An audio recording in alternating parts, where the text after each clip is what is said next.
Generation Z now leads the average church attenders per month. This is from Barna. They did this research that the average Generation Z person attends 1.9 times a month, which is still not great. Where are you at? But they're now leading that. This is a part of a huge uptick that we're seeing in the youth ministry realm of young people seeking something new, seeking something good. Why? Because Paul says right here that they might feel around for him and find him, because he's not far from each one of us. Humanity has a natural proclivity towards worship, and we see that here in our youth today. We see that here in our youth today.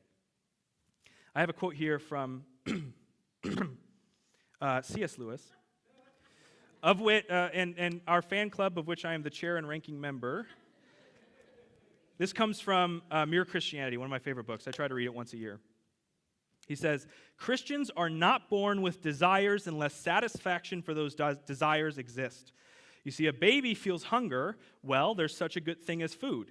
A duckling wants to swim. Well, there's such a thing as water. Men feel sexual desire. Well, there's such a thing as sex. If I find in myself a desire which no experience in this world can satisfy, the most probable explanation is that I was made for another world. If none of my early pleasures satisfy it, that does not prove that the universe is a fraud. Probably earthly pleasures were never meant to satisfy it, but only to arouse it, to suggest the real thing. And that is something we see in the youth today.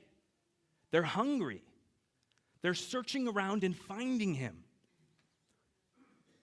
What wonderful revival could take place in the U.S. if each of us, in the way that Paul expresses the gospel to the Athenians, picked up that mantle and said, I know you're seeking an unknown God. I have the answer for you.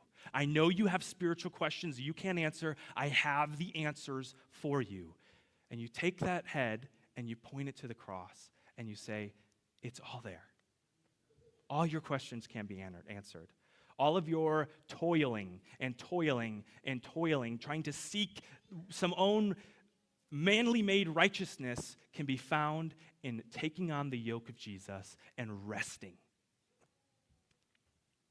It's a beautiful thing.